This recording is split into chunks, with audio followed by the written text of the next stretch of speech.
Assalamualaikum, you're with me, Pierre and Nadia, for Agenda AWANI, and right now I'm currently live all the way from Jordan, and I'm not the only person here. I'm accompanied with COM organizations, but today we'll be interviewing His Excellency Dr. Hussein Mohammad Al-Shebli, which is the Secretary General of the Jordanian Hashemite Charity Organization, JHCO.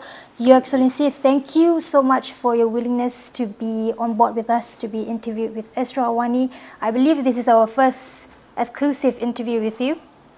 Pleasure having you here as a Malaysian brothers, and even as Astro AWANI TV. So pleasure have you again here. Thank you.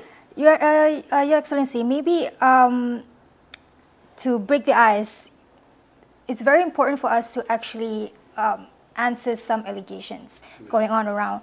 Some parties claim that Jordan was profiting from the delivery aid to Gaza, but then again, Jordan stepped forward to deny the allegations. However, it's also very important for us to actually understand what is happening behind the scene, behind the air and also the land aid operations. Who is truly funding the mission, and how is, transparency cost? So maybe Your Excellency, you can tell me more about it. Thank you for this question. Let me just start firstly as a short brief about JHCO. JHCO is established in 1990 as a humanitarian representative for Jordan. Reached around 42 countries around the world. Since we started in Gaza after 7th of October, we have a directive from His Majesty to deliver or to dispatch as much as we can the aid, humanitarian aid, to support the people in Gaza.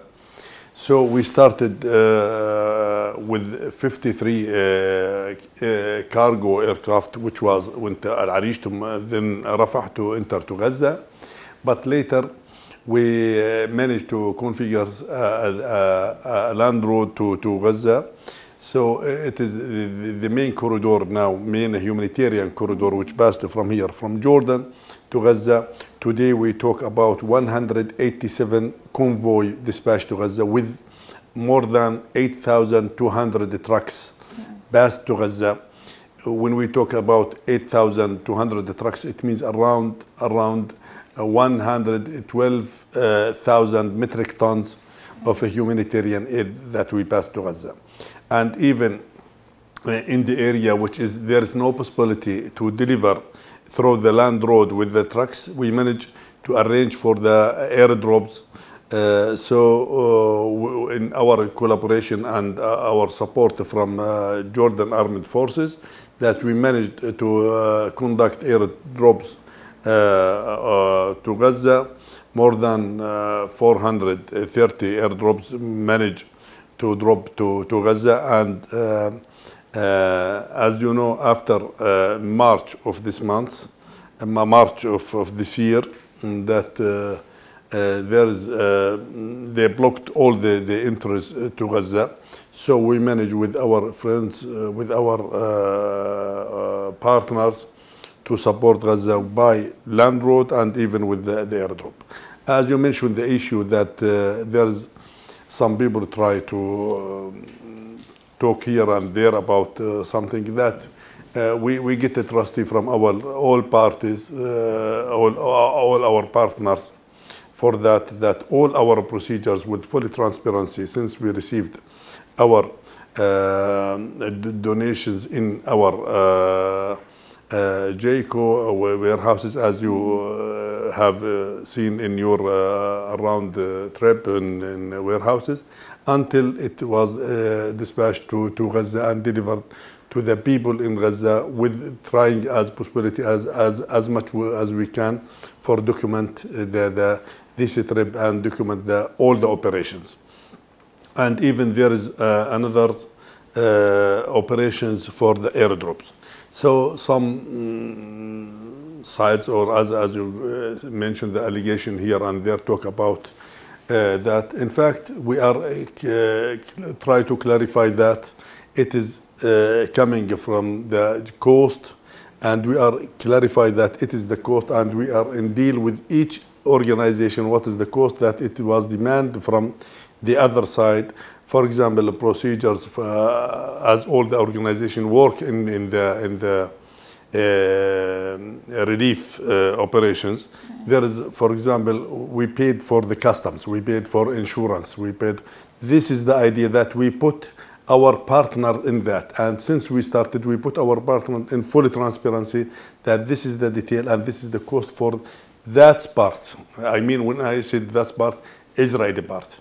For example, we started to receive since 1 week.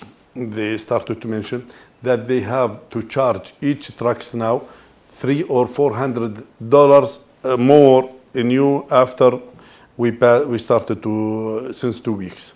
So daily we have different conditions reflect in our operation to Gaza. But it's very interesting to understand from your point of view, despite the massive missions going on, yes. Yet I personally believe that the role of Jordan is still often overlooked internationally. Yes. Why do you think so? Come again, sorry? You know, Jordan has been actively involved with the yes. humanitarian missions, yet it's often overlooked internationally. Why do you think so? We're trying our efforts to stop the war in Gaza. We're trying our efforts by His Majesty policy to open the border in Gaza. But unfortunately, all the collaborations, all the world press against Israel with no result. So, of course, we are trying to help Gaza as much as we can. So, for that reason, maybe we will have a fire pack from here and there, since we started with our partner, even from Charisma and from Malaysia, from all our brother country. We will face, we put in our mind that we will face these allegations here and there, talking about try to reject it, try to stop and block these aids to going to Gaza.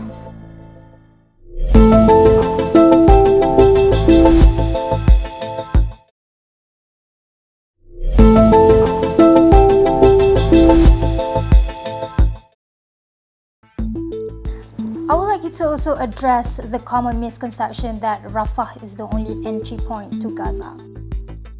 In fact, Jordan corridor is one of the main corridor, which was, when I mentioned to you that more than 187 convoys passed here from Jordan through the occupied land toward Gaza. We have approximately day by day around 50 trucks, and before, when there is a pause of the war, we managed to send 100 and 120 daily of trucks. And inshallah, we hope that we will continue by this effort. Your Excellency, why do you think such allegations exist?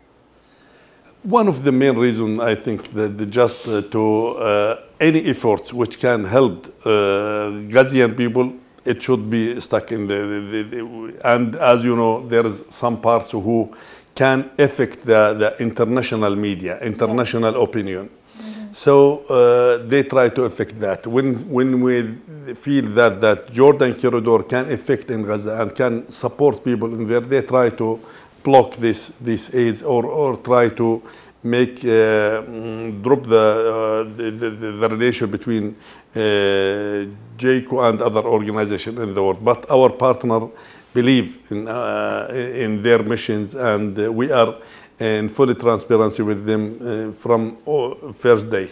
Well, to what extent does these allegations affected public confidence in your organization? No, in fact, it is not affected with anything. So that we have most of the people believe, and they are sure from this allegation is coming from another part who try to block the aid from Gaza, try to affect the people from Gaza, try to serve and help the occupied territories in Gaza, try to help the people who far away from the honest people, far away from any support that can affect on Gazan people. Your Excellency, you've mentioned just now how you and CAR Malaysia has been working hand in hand together ever since. Maybe you could walk us through the Operation Heartbeat for Gaza with the support of Jordanian armed forces. Yes. In fact, one of the main of our partner is Jordan Armed Forces. Jordan Armed Forces that we manage with their aircraft to drop for the airdrops and even for the aircrafts. We manage for airdrops more than 430, and even for the air bridge, we have air bridge for from the chopper that we also more 120 choppers passed through this air bridge. So our relation with the JAF, Jordan Armed Forces, is following the directives from His Majesty that to use all the possibility, all the capability for all our entities here in Jordan to support people in Gaza as much as we can. Your Excellency, we've broached about a lot of things. We've spoken about an awareness of Jordan's role, as well as you addressing Jordan profiting from the aid, all of this misinformation. Let's transition to a different topic. Let's address about the airdrop criticism. I am in opinion that airdrops are at least 100 times more costly than trucks. Yes. What says you? Yes. Of course, we believe in that. The main support for Gaza is the airdrop, is the trucks. But by the situation like Gaza, it is not possibility to deliver to all area in Gaza by trucks. Now, situation in Gaza, they are pushing for the mass and chaos in Gaza by different parts here and there. They try to create this chaos in Gaza. So I think one of the main goal for the airdrop is to reach the area that it couldn't reached by the trucks which go through the land road. So we never stopped the land road, but even we used the airdrop when it is possible for the area which is not possible to reach by the airdrops. This is one point. And even the second thing that we know that all the peoples knows, but even the countries, we need a politics positions from these countries. And now many of the European countries who was before against what happened in Gaza, but they are not sure what is the fact. Now they are most of them sharing on this and as a partner with airdrops from Germany, from Spain, from Canada, from different countries, which can tell the people that there is really genocide in Gaza, which can tell them that the fact in Gaza. By these airdrops, we open for all over the world to share Jordan and the others the possibility to help people in Gaza and even to know the truth in Gaza, what's going on in Gaza. Okay, let's also talk about, the scale of the humanitarian crisis in Gaza, and the current number of 8 trucks is simply inadequate. So are we expecting an increase very soon? We hope that. We are trying our best with all the possibility and all the levels, politics levels, coordination level, all our friends which can affect on the decision in Israel to facilitate and to increase the amount of the trucks. Now we receive daily calls from people in Gaza that they are suffering, that their children is dying from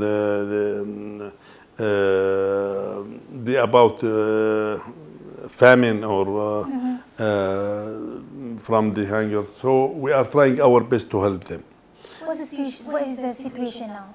Situation, as you know, it is very bad. We are trying, for example, today we are preparing a convoy of 50 trucks. But when they try to pass, they try to delay for maybe screening for more than 8 hours, which it can be takes just 3 hours. And even when they passed through the occupied land, it took more than 7 hours, but in fact it can be 3 hours or 4 hours. And even when they try to enter to Gaza, they try to delay even the handling to Gaza. So all these logistics obstacles, all this rejection, all this new instruction, try to delay, try to keep a small amount which can be entered to Gaza, to keep the people in very bad, miserable situations, to push them to achieve what they want from the war in Gaza.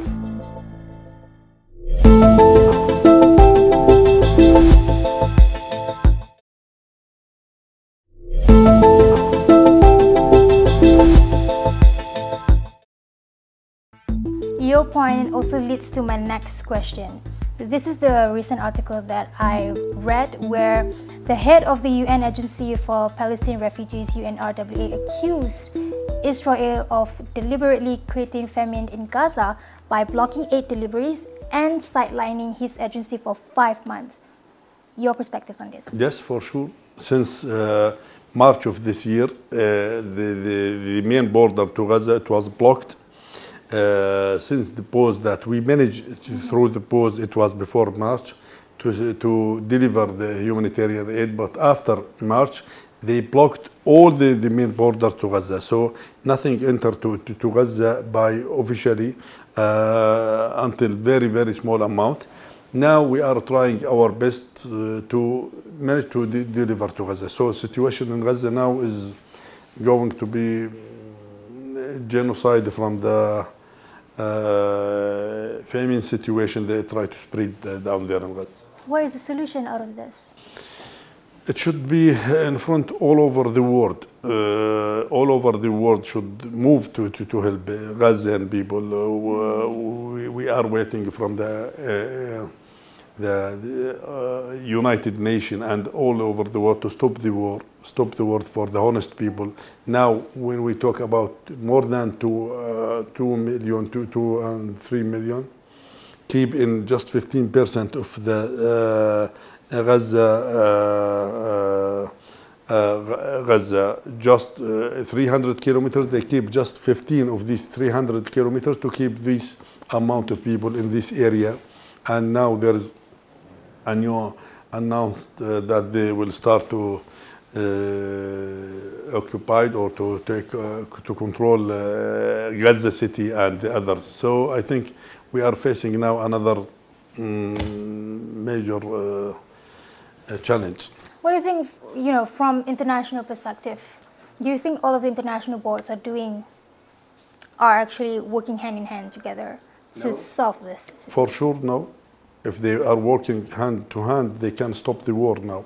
But I think what happened and what's coming now, that they couldn't manage to stop the war. So we are, Jordan, His Majesty doing his best. We have 2 summits here in Jordan to support people in Gaza. One of the main that His Majesty asked is to stop the war, to open the border for Gaza, to help the people in Gaza, to go to the peace talking negotiation instead of this killing people daily. So I think even all the international world should be together to stop this war. Let's also talk beyond Gaza. Jordan continues to host and support a large population of Syria as well as Palestinian refugees. So how is, from your organization, sustained aid to these vulnerable groups? As you know, Jordan, even we have a different challenge in our stressed resources here in Jordan. We have pressures from all the destinations. But even we never blocked our border. We opened our border to all our brothers from our brotherhood countries here, from Syria, from Iraq, from Palestine. We have more than 30% of population here from Jordan is refugees. We have 13 camps of Palestinians refugees here in Jordan. We have more than 1,300,000 of our brothers from Syria as refugees. We have from Libya, we have from Sudan, we have from all the country, more than 50 nationality here in Jordan as refugees. And when we talk about population of Jordan, we are talking about around 11 millions. But even we try to carry this this challenge here in Jordan with different nationalities. Okay, we have 5 more minutes before we wrap things up. Maybe a few more questions, still in the context of beyond Gaza. In the case of Syrian refugees, right, are there any individuals or families who remain hesitant to actually return home? Jordan, since we received our brothers from Syria here in Jordan, we try to facilitate their return back voluntarily to Syria as much as we can. I think around 100,000 it is the number who return back by voluntarily to Gaza, to Syria, sorry, to Syria, and we still keep all these the number here in Jordan, and even just maybe 13% who still in the 13 or 14% who are still in the camp. Now, most of them spread all the governorate here in Jordan since the decrease of the international support coming for the Syrian refugees. So one of the main efforts is coming from the government here in Jordan, and with support from the different organizations that we are dealing with to help Syrian refugees. Your Excellency, final questions. Malaysia has been a cornerstone in acknowledging and support Gaza. How do you view Malaysia's role in this humanitarian effort? Really, I extend my deepest grateful and thankful for Malaysia as a government, as a people of Malaysia, who is always hand by hand with all the issues here and all the Palestine and even for Gaza. And one of the main organizations is our partner is Charisma organization, which is stand with us to help people in Gaza since we started our humanitarian efforts in Gaza. So really on behalf of all staff of JHCO, we would like to thank Charisma as our partner, and of course all the Malaysian peoples for their support in Gaza. And I think they are doing a great effort even in different level, and from the humanitarian side they are doing great. Thank you. Your Excellency, Dr. Hussein Mohammad Al-Shebli, which is the Secretary General of Jordan Hashemite Charity Organization, JHCO, for sharing your valuable insight. This has been an eye-opening session that offered clarity from your side, especially in addressing claims that by some parties that Jordan has been profiting from the delivery aid to Gaza. I guess that's it. I'm Pierre Nadia for Agenda Awani, for Astro Awani. Assalamualaikum.